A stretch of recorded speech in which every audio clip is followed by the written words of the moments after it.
அஸ்ஸலாமு அலைக்கும் வரஹ்மத்துல்லாஹி வபரகாத்துஹு. அல்ஹம்துலில்லாஹ். இன்னைக்கு ரொம்பவும் பயனுள்ள ஒரு அமலை பற்றி பார்க்கலாம் இன்ஷா அல்லாஹ். ரொம்பவும் சிறந்த சக்தி வாய்ந்த சூறாக்களை இந்த சூறாக்களை நாம் தொடர்ந்து நம்ம வாழ்க்கையில் ஓதுவதன் மூலம் வியாபாரத்தில், அதாவது தொழிலில் நல்ல ஒரு லாபம் ஏற்படும், நல்ல ப்ராஃபிட் கிடைக்கும். அவங்களுக்கு எந்த ஒரு லாஸும் இல்லாமல் நல்ல விதமாக முன்னேறுவாங்க. அடுத்தடுத்த படிக்கு அவங்களுடைய தொழில், அவங்களுடைய வியாபாரம் பெருகும், செல்வம் அவங்களுக்கு அதிகரிக்கும். இல்லை ஒரு இடத்துல அவங்க வேலை செய்கிறதா இருந்தாலும் சரி, வருமானம் அவங்களுக்கு நல்ல முறையில் கிடைக்கும். இதேமாதிரி அவங்க அடுத்தடுத்த போஸ்டிங் அப்படின்ட்டு மாறுவாங்க. சுயமாக தொழில் செய்கிறவங்களுக்கு நல்ல ஒரு ப்ராஃபிட் கிடைக்கும். அவங்களுடைய வருமானம் பெருகிக்கிட்டே இருக்கும். நிறைய கஸ்டமர்ஸ் அவங்களுக்கு கிடைப்பாங்க. அதை கொண்டு நல்ல ஒரு லாபம் அவங்களுக்கு ஏற்படும் இன்ஷா அல்லாஹ். ரொம்பவும் பவர்ஃபுல்லான அற்புதமான 5 சூறாக்கள். இந்த 5 சூறாக்களையும் நாம் தொடர்ந்து ஓதிக்கிட்டே வரணும். அப்படி ஓதிட்டே வந்தால் நல்ல லாபத்தை, நல்ல ஒரு பலனை விரைவிலேயே நம்மளால் பார்க்க முடியும் இன்ஷா அல்லாஹ். இந்த 5 சூறாக்களுமே ரொம்ப சின்ன சூறா தான். இதை ஓதுறதுக்கு ரொம்ப நேரம் ஆகாது. ஆனால் பவர் ரொம்பவும் அதிகம். ஒவ்வொரு சூறாக்குமே சரி பவர்ஃபுல்லான சூறா. அதை எப்படி ஓதணும் அப்படின்னா, ஒவ்வொரு சூறா ஓதுறதுக்கு ஆரம்பிக்கிறதுக்கு முன்னாடி பிஸ்மில்லாஹிர் ரஹ்மானிர் ரஹீம், அளவற்ற அருளாளன் நிகரற்ற அன்புடையவனும் ஆகிய அல்லாஹ் திருப்பெயரை கொண்டு ஆரம்பம் செய்கிறேன் அப்படின்னு நம்ம ஸ்டார்ட் பண்ணி தான் ஓதணும். அதேமாரி அந்த சூறாவை முடிக்கும் போதும் பிஸ்மில்லாஹிர் ரஹ்மானிர் ரஹீம் அப்படின்னு சொல்லி முடிக்கணும். அடுத்து திருப்பி 2வது சூறா ஆரம்பிக்கும் போதும் அதேமாரி முன்னும் பின்னும், இப்படி 5 சூறா ஆரம்பிக்கும் போதும் முடிக்கும் போதும் முன்னும் பின்னும் பிஸ்மில்லாஹிர் ரஹ்மானிர் ரஹீம் அப்படின்னு ஓதணும். அப்படின்னா மொத்தம் 10 தடவை நம்ம ஓதணும் பிஸ்மில்லாஹிர் ரஹ்மானிர் ரஹீம் அப்படின்னு. இப்போ அந்த சூறாக்கள் என்ன அப்படின்னா, முதலாவது சூறா என்னன்னா சூரத்துல் நஸ்ர், உதவி. இதனுடைய அர்த்தமே உதவி. நம்ம அல்லாஹ்விடம் உதவி கேட்கும். இந்த சூறா முதல் சூறா. 2வது சூறா சூரா காஃபிரூன், நிராகரிப்போரை பற்றின சூறா. 3வது சூறா சூரத்துல் இக்லாஸ், ஏகத்துவம். 4வது சூறா சூரத்துல் ஃபலக், வைகரை. 5வது சூறா சூரா நாஸ், மனிதர்கள். இந்த 5 சூறாக்களையும் வளமையாக ஒரு முறை, மொத்தம் 5 முறை முன்னும் பின்னும் பிஸ்மில்லா, மொத்தம் 10 தடவை பிஸ்மில்லாஹி வரும். இதை தொடர்ந்து நம்ம ஓதிக்கணும். மனசில் நியத்துடன் நல்ல விதமாக ப்ராஃபிட் கிடைக்கணும், வருமானம் செல்வம் அதிகரிக்கணும், பெருகணும் அப்படின்னு, நல்ல ஒரு லாபம் ஏற்படணும், நல்ல விளைச்சல் கிடைக்கணும் அப்படின்னு மனசில் நியத்து வச்சுட்டு ஓதுங்க. கண்டிப்பாக அல்லாஹ் தஆலா உங்களுக்கு உதவி அளிப்பான் இன்ஷா அல்லாஹ். இப்போ அந்த சூறாக்கள் என்ன அப்படின்னு பார்க்கலாம். அதை ஓதுறேன். பிஸ்மில்லாஹிர் ரஹ்மானிர் ரஹீம்.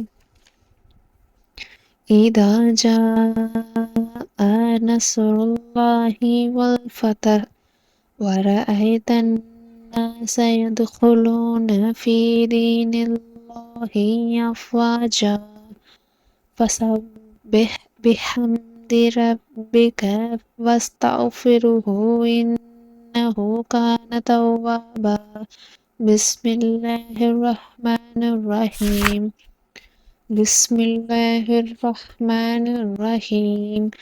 قل يا أيها الكافرون لا أعبد ما تعبدون ولا أنتم عابدون ما أعبد ولا أنا عابد ما عبدتم ولا أنتم عابدون ما أعبد لكم دينكم ولي الدين.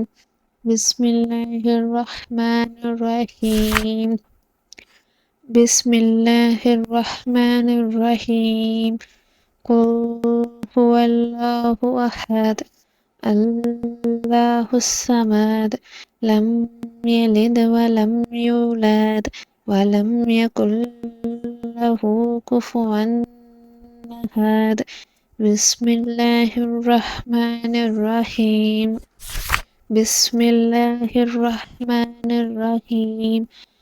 قل أعوذ برب الفلق من شر ما خلق ومن شر غاسق إذا وقب ومن شر النفاثات في العقد ومن شر حاسد إذا حسد بسم الله الرحمن الرحيم بسم الله الرحمن الرحيم قل أعوذ برب الناس ملك الناس إله الناس من شر الوسواس الخناس الذي يوسوس في صدور الناس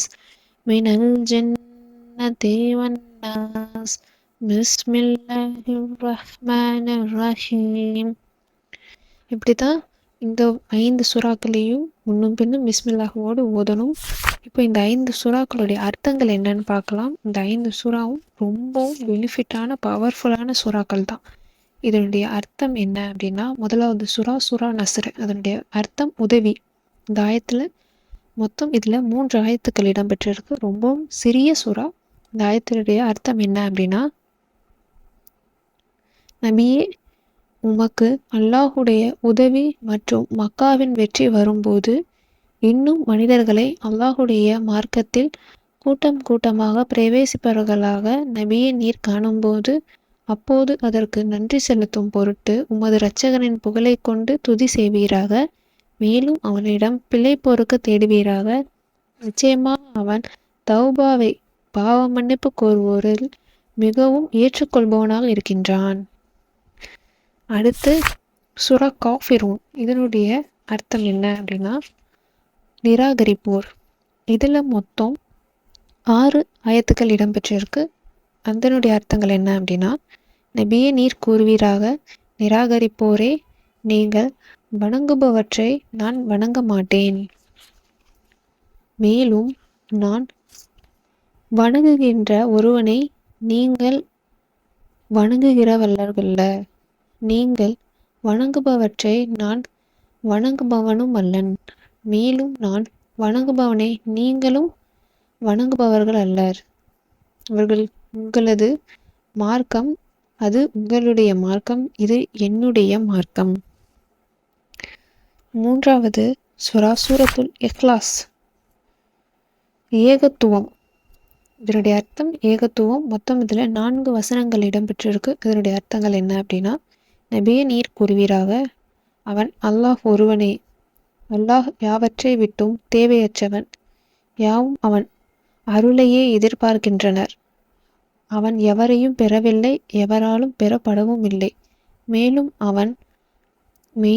அவனுக்கு நிகராக எவரும் இல்லை. 4வது சூரா ஃபலக். வைகரை. இதனுடைய அர்த்தம் இதில் மொத்தம் 5 வசனங்கள் இடம்பெற்றிருக்கு. அதனுடைய அர்த்தங்கள் என்ன அப்படின்னா, நபியே நீர் கூறுவீராக, வைகரையின் இரட்சகனிடம் நான் பாதுகாவல் தேடுகிறேன். அவன் படைத்தவற்றின் தீங்கை விட்டும் இரவினுடைய இருளின் தீங்கை விட்டும் அது பரவிவிடும்போது, மேலும் முடிச்சுகளில் ஊதும் பெண்களின் தீங்கை விட்டும் பொறாமைக்காரர்களின் தீங்கை விட்டும் அவன் பொறாமை கொள்ளும் போது நான் பாதுகாவல் தேடுகிறேன். கடைசி 5வது சூரா அப்படின்னா சூரா நாஸ். இதனுடைய அர்த்தம் மனிதர்கள். இதில் மொத்தம் 6 வசனங்கள் இருக்குது. அதனுடைய அர்த்தங்கள் என்ன அப்படின்னா, நபியே நீர் கூறுவீராக, மனிதர்களின் இரட்சகனிடம் நான் பாதுகாவல் தேடுகிறேன். அவன்தான் மனிதர்களின் அரசன். அவனே மனிதர்களின் வணக்கத்திற்குரிய நாயன். பின்னால் பதுங்குவதிலிருந்து வீண் சதேகங்களை கிளப்பக்கூடியவர்களாக ஷைத்தானின் தீங்கை விட்டும் நான் பாதுகாவல் தேடுகிறேன். அவன் எத்தகையவன் என்றால், மனிதர்களின் இதயங்களில் வீண் சந்தேகங்களை கிளப்பிவிடுவான். இத்தகையோர் ஜின்களில் மற்றும் மனிதர்களில் இருக்கின்றனர். இந்த 5 சூறாக்களுடைய அர்த்தங்களும் இப்போ நம்ம பார்த்தோம். இதை இந்த ஒரு முறைப்படி அல்லாஹோட நியத்தோடு நீங்கள் ஓதி வாங்க. கண்டிப்பாக உங்கள் வாழ்க்கையில் நல்ல விதமாக உங்கள் வியாபாரம் நல்ல விதமாக பெருகி உங்களுக்கு நல்ல ஒரு ப்ராஃபிட் நல்ல ஒரு கஸ்டமர்ஸ் நிறையா உங்களுக்கு கிடைப்பாங்க. அதன் கொண்டு உங்களுடைய வருமானம் அதிகரித்து உங்களுக்கு பணம் நல்ல முறையில் ஈட்ட அல்லாஹ் தாலா உதவி செய்வான் இன்ஷா அல்லாஹ். அஸ்ஸலாமு அலைக்கும் வரஹ்மத்துல்லாஹி வபரகாத்துஹு.